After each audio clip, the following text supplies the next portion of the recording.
checking out the inflation rate of Doge. It's a deflationary currency relative to supply. I'm trying to explain this to my ninja. I'm trying to explain this, the economic ninja. I kind of view Travis, one, he's got the same name, which is amazing. But he's 10 years older than I am. So he's kind of a mentor to me. And he's just crushing it on YouTube. And I love watching him crush it. But he's having a hard time understanding why Doge is here to stay. And that the solution to a people's crypto, a crypto by the people, for the people, to be used by the people in circulation in exchange for goods and services that will sidestep that is printed and abused by our government officials, can be, needs to be, and most likely will be inflationary of some stature. I want to point out to you, free to choose Milton Friedman. Doubt that one of our national problems is a fall off in the growth and productivity. Milton Friedman, in this series right here, about 32 minutes, 30 seconds, he talks about a 3% rate of inflation. This is a free to choose series. I don't know what video, there's tons of videos on it. Milton Friedman was a legend, and he was a monetarist. So basically, he was a monetary economist. He talked a lot about the money supply relative to inflation, relative to productivity, and how these things interacted. The solution for a crypto that's going to be used and circulated, as much as the Bitcoin maxis don't want to admit this, if you want a currency to be used, having an inflation rate is okay. One, from a technical standpoint, it will make the transactions faster. There's more block reward. So the blocks are happening and occurring quicker. So that's a positive. It's not necessarily a negative. The Bitcoin network, now they spin it as a feature now, not a bug, but it gets slower and slower. The more people use it, it can handle 6 to 7 transactions a second. All of them tell you, no, don't worry about that. The Lightning network is coming. And you're like, right, but it's fully public. It's fully trackable. Everybody knows what's going on. My competitors could theoretically, see my addresses, my wallet addresses. They could know what's in there. When I'm doing deals, they could theoretically track those wallet addresses, and they could do that with Doge as well. So it's a public blockchain, so it's maybe not the solution, but an inflationary currency that has a fixed supply, that the market knows how many of these things are coming into circulation, because there will be lost coins, there will be misplaced coins. People are responsible to be their own banks. So, people lose their own keys, literally car keys, and then their figurative, crypto keys. So coins are lost. So having an inflation rate that coming into the market isn't necessarily bad. If more users are coming to the market, you're always going to have an appreciating value currency. And if anything else, it'll kind of give it some stability. I know it's weird because the Bitcoin maxis are like, well, we'll have a deflationary world, which would be amazing. That would be like a utopia of economics.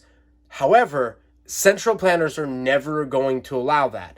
And their currency inflates by like trillions. Like they printed like 30-40% of the entire US money supply last year in 2020, and they have no plans of stopping it. So when we look at a coin like Doge and we look at the inflation rate and we look at it and go, okay, relative to it, we know what to expect. By 2030, we know that the inflation rate is under 3%. And Milton Friedman, free to choose, Point of view of inflation, would be the wrong order of magnitude. Astounded by this. He would be astounded by a coin, and he wanted full privacy. And he talked about a crypto-like currency. He said that the internet will bring about some sort of currency that'll be outside of the hands of government, and that will improve things economically for the long term after we're done going through the period of that we're about to walk through. But what I find hilarious with the Econ Ninja, and I love the Econ Ninja, and he's talking, why is Mark Cuban talking up?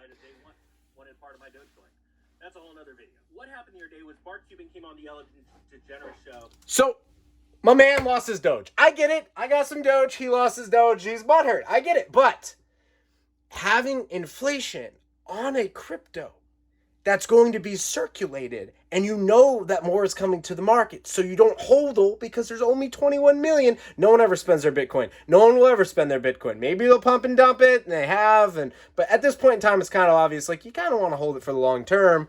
Could go to zero, maybe, probably not. Could be outlawed, probably not. It's a perfect surveillance coin. Everybody loves Bitcoin for surveillance coin.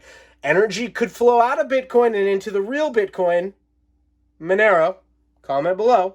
But it could, because it's fully private. It is more like digital gold. It has an inflation rate that matches gold. I want to point out that inflation in gold, as far as the gold supply, inflation in the silver supply, it's not necessarily a problem. It doesn't necessarily suppress the prices. It does bring consistency to the market, and it's not a bad thing. And so I think in crypto, we need to reevaluate our premise and go, is it a bad thing to have some inflation? It makes the network faster. It makes it spendable. Nobody's hodling it as hard, and it gets into circulation. If we can get a cryptocurrency by the people, for the people, into circulation, and people go, dude, my Dogecoin is staying like in value, and I'm not going to say it's going to hold this value right now for the moment. Like, it's going to pump, it's going to dump, it's going to pump, it's going to dump, but it's going to settle. Is Doge going to be $1? Of course it's going to be $1. And when it's $1, people will go, well, dude, there's only 130 billion of these. There's trillions of dollars. Like every single few months, they just print more and more trillions of dollars.